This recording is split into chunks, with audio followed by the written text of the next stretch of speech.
everyone, welcome to our next tutorial showing you how to sew a flat felled seam. You guys can find the instructions to the flat felled seam on page 116 of your textbook. So a flat felled seam provides a clean finish to both sides of the garment. So it's oftentimes used in reversible garments. It includes 2 rows of stitching shown on the outside of the seam. And it's oftentimes used for sports clothing to give it a strong, non-fraying, durable construction. So it's similar to the French seam because there's no fraying seam allowance. That seam allowance edge will again be enclosed and it will look like this guy here. So I can guarantee you guys that you all have a pair of jeans with a flat felled seam because it's a lot more durable and people tend to wear their jeans a lot. So once again, we'll be sticking with our basic pattern piece that you use for the plain seam, and you will need 2 of them. The first thing you're gonna do is actually sew a plain seam. So this is gonna be exactly the same as the very first sample you made. We're going to pin our fabric together and then we're gonna sew a plain seam using a 5/8 seam allowance. Don't use your plain seam sample because you need to keep all of your former samples. So I have that pinned. I'm just putting my fabric in the machine. I have my stitch length at a 2.5, width is at a 0, my needle's in the center, and I am good to go. So I'm lining this up with the 5/8. I'm gonna back stitch at the beginning and end of my seam because that's what we always do when we're sewing a plain seam.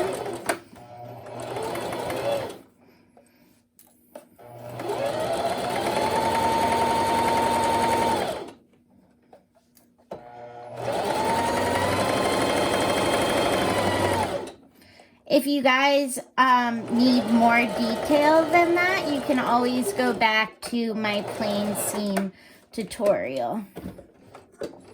Don't forget to back stitch at the end there. All right, so I have my plain seam. The book's next instructions are to iron your seam allowance to one side. I would like to say you always want to iron your seam allowance open first, no matter what you're doing, because that'll leave the seam the cleanest from the outside. So iron it open and then iron it to one side. A lot of times when students just iron it to one side first, they end up like having one side over more on the outside. So you want to make this nice and open. So we're gonna iron the seam allowance open and then to one side. All right.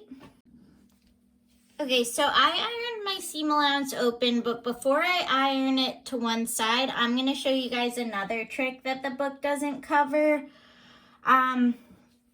Basically with the flat felt, if you're looking at your text, what we're gonna be doing is taking our seam allowance and folding it in half and then sewing it down so there's no exposed edges, and you have 2 rows of stitching so your seam's extra strong.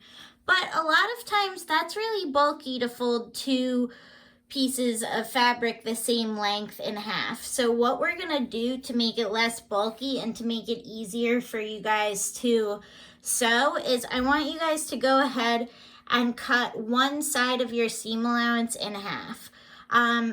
You could really do either because this is just a rectangle, but to make it easy, let's all cut our right seam allowance in half. Once again, you should be cutting flat on the table. I'm cutting in the air so you guys can just watch and see what I'm doing.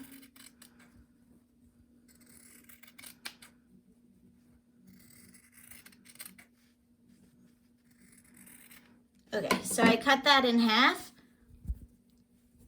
Now I'm going to iron all of my seam allowance over so that the longer seam allowance is on top. Okay, Okay, so my longer seam allowance is folded to the right and is on top of my smaller seam allowance. Now I want to fold that in half and pretty much wrap the larger seam allowance around the smaller seam allowance. I'm going to snip these threads as well. And I want to iron and press it to one side so it looks nice and neat like this. And then I'll pin it in place so it stays there when I sew. One of the biggest mistakes people make is that they iron it really wonky. So you just want to be extra careful to make sure that you're folding your seam allowance over the same amount so that you end up with two parallel lines instead of one straight line and then one squiggly line. So again, I'm just going to iron this. Your book says to iron it under 1/4 of an inch, which will be about what it takes to wrap around that smaller piece. So fold it under 1/4 of an inch all the way down and press, and then we'll pin in place. All right, so as you can see, I have my seam allowance folded in half. The fold line is parallel to my stitch line, and I have it pinned in place. When you pin your seam allowance, you want to make sure you're going in and out of both the seam allowance and the underneath fabric and doing it before the stitch line and going through to the other side as well. So now all I'm going to do is I'm going to sew right alongside that fold. It should be close enough to the edge that it catches all the seam allowance and the seam allowance can't fold out, but it shouldn't go off the edge. For this, you don't have a seam allowance that you're following. It's roughly 1/4 of an inch, but I actually, for this, I would use a marker that would help you, not like a literal marker, but some kind of point on the machine. So for me, if you look at this opening right here, I'm going to keep it so that the edge of my folded seam allowance is right at the edge of this opening in my presser foot, and then I'm going to move my needle to the right so that it's nice and close by. So I'm going to keep the edge of the fabric roughly about somewhere around that opening, or even this ridge on the presser foot, and the needle to the right. So whatever works for you. Hopefully that made sense. And then we're just gonna do another plain seam, so back stitching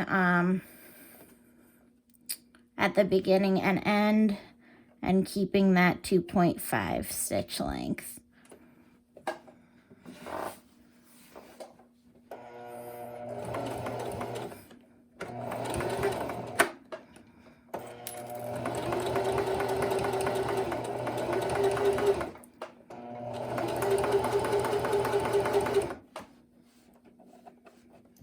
Oh no, I ran out of thread.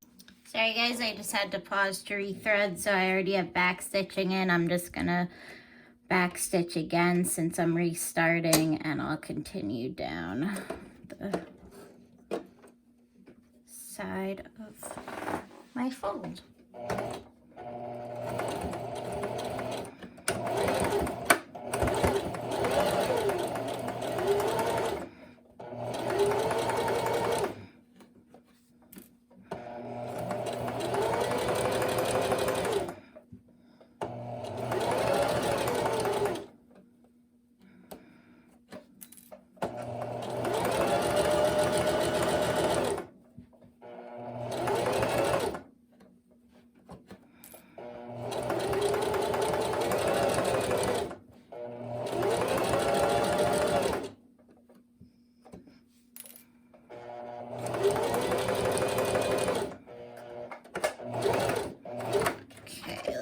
How we did. Alright, so that came out pretty well. As you can see, all of my seam allowances caught. If I try to pull it up, no edges or loose threads come out. My thread is nice and parallel to my first seam, and this would be the outside of the garment, but if it was reversible, it looks good from the other side as well. If you're really struggling with this one, don't get too discouraged. The flat felt is a difficult seam when you first learn it. It's hard to sew right along that edge, so it might take you a couple tries. And remember, you can always seam rip and then back stitch and restart if you go off the edge or if your seam allowance is coming out from under the side. If no matter what you do, you can't keep the fabric folded under and are having major issues, you can also consider re-sewing the sample, but starting out with a 3/4 inch seam allowance, because that'll give you extra fabric to fold over and work with if you're having difficulty. But hopefully everybody's flat felt seams come out looking remotely similar to this, and just make sure you're snipping off all those loose threads before you photograph it. And you'll want a photo of front and back of your flat felt seam to submit. All right, good luck guys. Thanks again for watching.